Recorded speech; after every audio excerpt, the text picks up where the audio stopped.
Let me be straight with you right now. Most people who call themselves runners have never actually tested what their body can handle. They run their comfortable little 3-mile loops, feel good about it, and convince themselves they're making progress. But today, I'm going to ask you a question that's going to make some of you genuinely uncomfortable. Can your body handle 21 kilometers right now? Not next month, not after some magical training cycle. Right now, today. If you had to lace up and go, could you do it? Be honest with yourself, because here's the thing. If you've been following this series, you've already come a long way. You survived your first miles. You pushed through the moments where your brain was screaming at you to stop. You learned what easy running actually feels like. But now we're at a new chapter. And this one separates the people who are just jogging for fun from the people who are actually building something. If you haven't subscribed yet, do it now. Because what's coming in this series is going to completely change the way you think about running long. So let's talk about the half marathon, 21 kilometers, 13.1 miles. That distance has a reputation. Some people treat it like it's this massive, terrifying thing that requires months of serious suffering to complete. Other people completely underestimate it and show up on race day totally unprepared and wondering why their legs stopped working at mile 9. Both of those people are wrong, and both of them are making the same fundamental mistake. They don't actually understand what their body can and can't do right now. That's what this episode is about.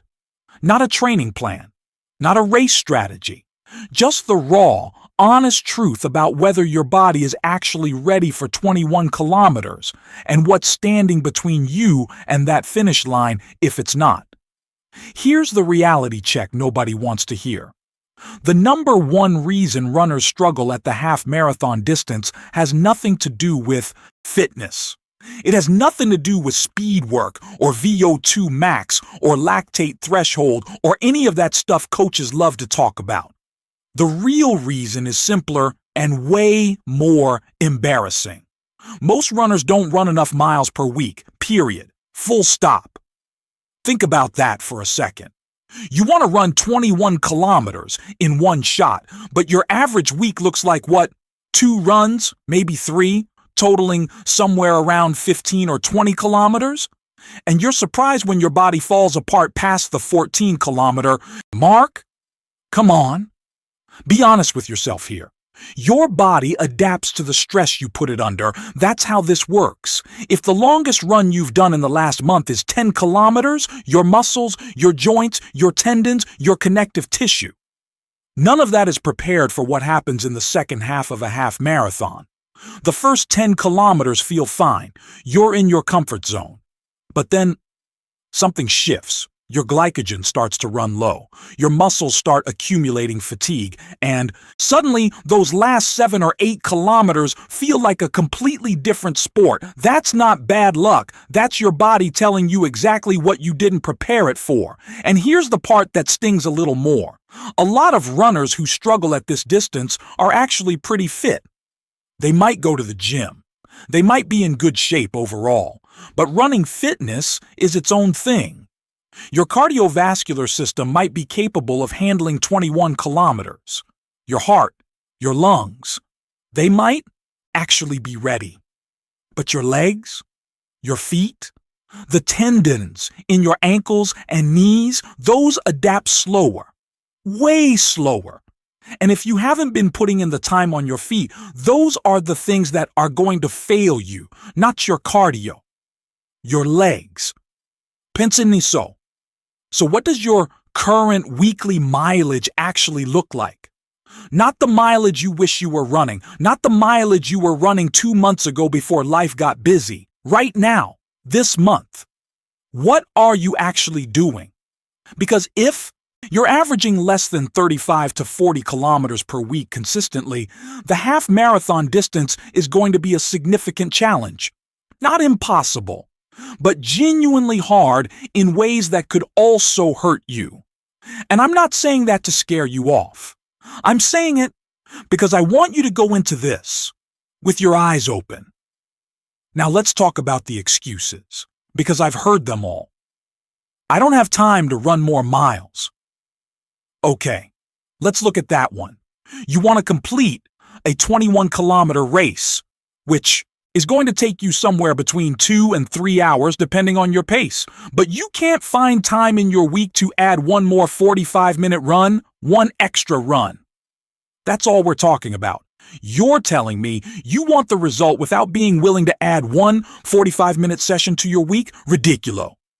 I run slow, so the distance doesn't really count the same way. Stop. Just stop right there.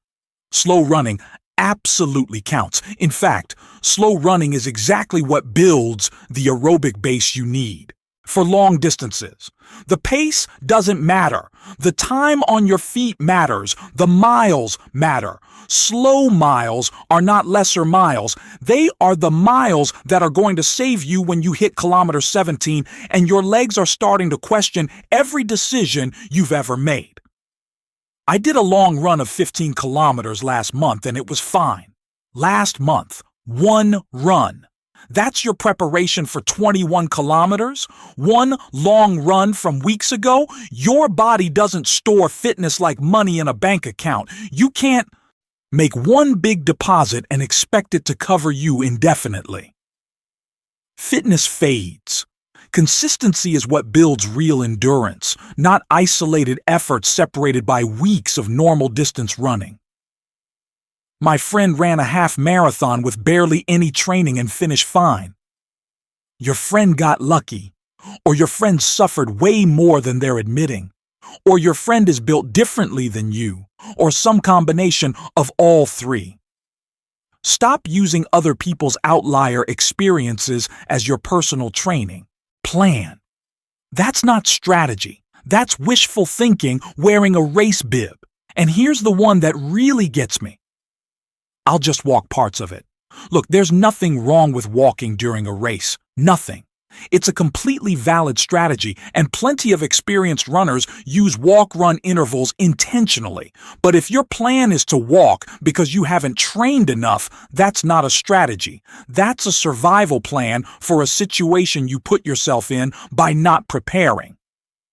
There's a big difference between choosing to walk and being forced to walk. One is smart racing. The other is just suffering through the consequences of skipped training. Now here's what nobody really tells you, the thing that actually matters. If you want to know whether your body can handle 21 kilometers, you need to look at 3 things. Just 3. And none of them require a coach or a fancy app or a $300 running watch. First thing. What's your longest run in the last 3 weeks? Not ever. Not last year. The last 3 weeks. If your longest run in that window is under 12 kilometers, you are not ready for 21. Not because 21 is impossible, but because the jump is too large. Your body needs progressive stress. You can't skip from 12 to 21 without something breaking down. The general rule that most experienced runners use is that your long run should be somewhere around 70 to 80% of your race distance before you toe the starting line. That means your long run should be hitting at least 15 or 16 kilometers before race day. But aqui está o que ninguém realmente te conta. That long run has to be done at an easy conversational pace, not race pace. Not tempo pace. Easy. If you're doing your long runs too fast, you're missing the entire point. Long runs build endurance by teaching your body to burn fat more efficiently, to keep your form together when fatigue sets in, to run when your legs are already somewhat tired. None of that happens if you're running them hard. Easy pace. Every single time. Second thing. How's your weekly consistency? This one is the quiet killer. Most runners have 1 or 2 good weeks, then life happens and they miss a week, then they have another decent week, and they wonder why they're not progressing. Your body builds fitness through repeated, consistent stress over time. One solid week doesn't do much. 4 consecutive solid weeks? That starts to change your physiology. 8 weeks? Now we're talking real adaptation. 12 weeks. You become a different runner. You já fez isso antes? Maintained a consistent training schedule for 8 straight weeks? Not perfect, just consistent? If the honest answer is no, that's the work. That's what needs to change before you line up for 21 kilometers. Third thing, and this is the one people almost always skip. How do your legs feel 24 hours after your long run? This is your body giving you a direct readout of whether you recovered from the effort. If your legs feel basically normal the next day, maybe a little tired but functional, you're building fitness and recovering well.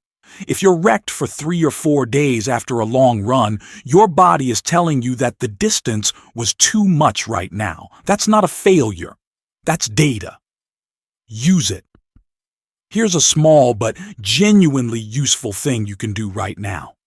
Map out the last 4 weeks of your running. Write it down. Total kilometers each week, longest run each week, how you felt the day after your long run. Look at that information honestly. What do you see? Are you building progressively? Is your mileage growing week over week? Is your long run getting longer?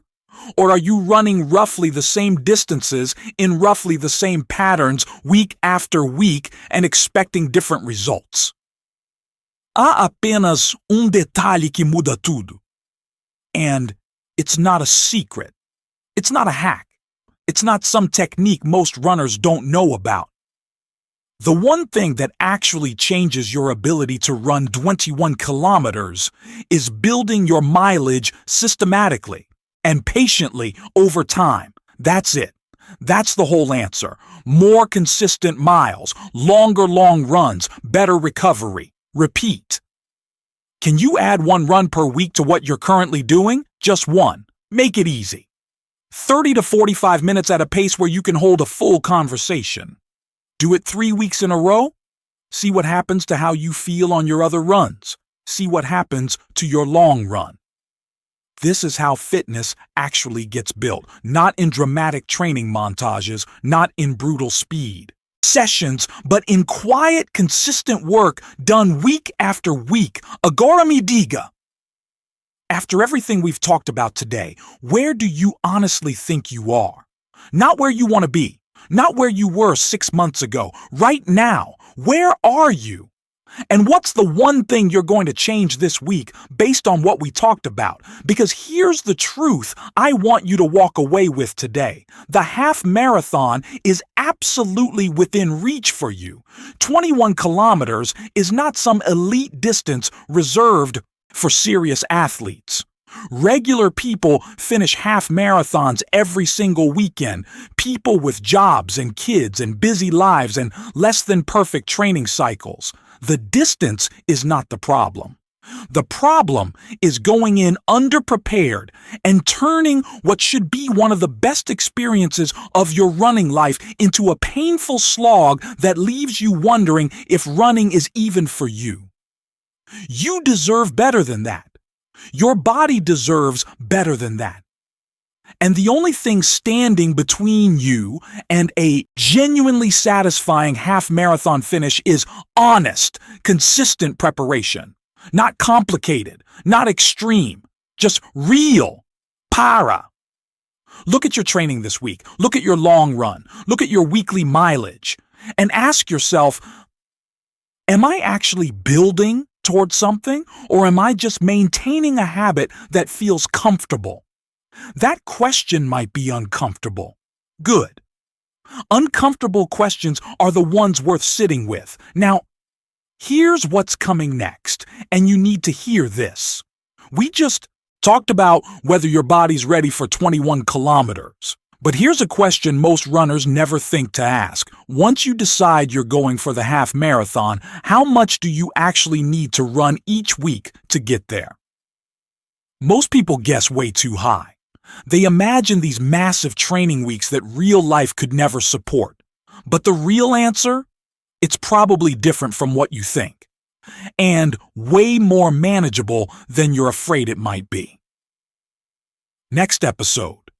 marathon training and how many miles you actually need per week. Not half marathon, marathon.